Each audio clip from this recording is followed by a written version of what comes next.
In Hungary, more people than ever before are protesting against Prime Minister Viktor Orbán's government. Have you heard about this? I was wondering what exactly is going on. Is Orbán's regime in danger? And why are his own values now backfiring against him? So many questions. Let's have a look. First things first, what exactly has so many people riled up? In April last year, Hungarian President Katalin Novak pardoned him. And the big deal is, he was a former deputy director of a children's home. His boss committed systematic sexual abuse of children, and he helped cover it up. The story only came to light after being revealed by this independent news website. Now, 3 high-ranking politicians have been forced to resign. The president, one of her advisors, and the former Minister of Justice. All 3 were involved in the pardon decision and were pretty close to Orbán. The reasons for the pardon have not been made public, and officially, Orbán didn't know anything about the matter. Some people don't believe him, and there are growing calls for more transparency. Here's what young people in Budapest told us. Mert szerintem lehetetlen, hogy a miniszterelnök például nem tudott erről az egész ügyről. Hogy aki fideszes, az kijöhet mindenhonnan, vagy... Nem gondoltam, hogy van olyan dolog, amiben így orra tud esni a kormány. Örültem, hogy végre van egy olyan ügy, ami tényleg mindenkit megmozgat. That's precisely why over 100,000 people took to the streets in recent weeks, many of them young people.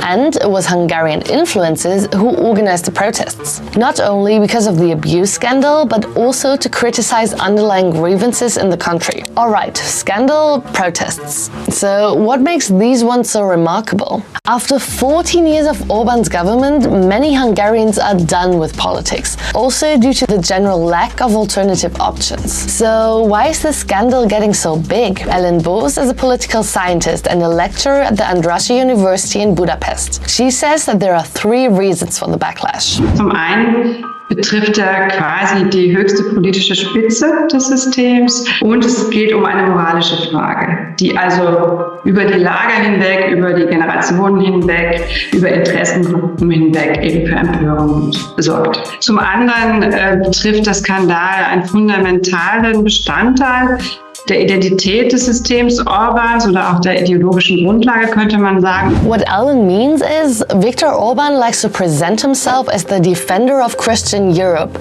and sees himself as the antithesis to what he calls the gender ideology from Brussels. Which is why he's introduced a series of laws that restrict the rights of queer people in order, he claims, to protect children and family values. A prime example, the child protection law introduced by Orbán in 2021. To understand this in greater depth, I contacted my colleague Dora Dicheri from the Hungarian Department of Deutsche Welle. Wenn man das einfach nur so durchliest, dieser Gesetztext, dann sieht man ganz klar, dass eigentlich Pädophilie wird mit Homosexuellen wirklich gleichgestellt. Und das, was auch die EU kritisierte, was Experten kritisierten. Equating queer people with pedophiles. That sounds pretty outrageous to me. The EU even challenged it with a lawsuit. By the way, Hungarian experts say there's actually no need for new child protection laws. What is needed are money and infrastructure to implement existing laws. The dire condition of children's homes, for example, is one of the issues being raised by protesters. That puts Orbán's credibility in question. So what's next? His strategy?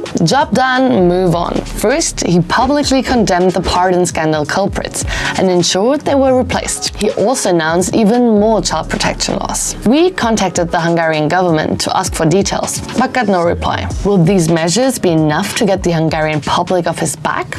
Die Lage ist ja durch die Rücktritte der beiden verantwortlichen Politikerinnen zumindest intern beruhigt. Also ich denke, im Kreis seiner Anhängerschaft ist damit dieser Skandal erstmal erledigt. Ob das aber ausreicht, um jetzt die Bevölkerung zu beruhigen, ist noch die große Frage. So far, it doesn't seem so, with the protests still going strong. But Orbán's strategy for dealing with scandals have proven pretty efficient in the past and could do the trick again. My colleague Dora told me why. Orbán und die Regierungsvertreter versuchen, das wirklich so klein zu halten, wie es nur geht. so kurz zu halten, wie es nur geht. Und dadurch, dass sie wirklich auch die Medienwelt in Ungarn so dominieren und so prägen, das gelingt ihnen auch. Another thing helping Orbán, the next elections are sometime away in 2026, and the opposition parties remain pretty weak. But there's still one major worry for him: the European elections, which take place this year in June. They'll show how much damage was done to Orbán's party by the scandal. And this election is especially important to him. With many European countries shifting to the right, he's hoping to gain influence in Brussels. Okay, so what's the takeaway? A sexual abuse scandal has led to the biggest protests of Orbán's reign. With the help of the Hungarian media, he's trying to sweep the issue under the carpet. But it's not going quite as planned. His credibility is dented, but he will most likely not lose power. The European elections in June will show how badly it has really hurt him.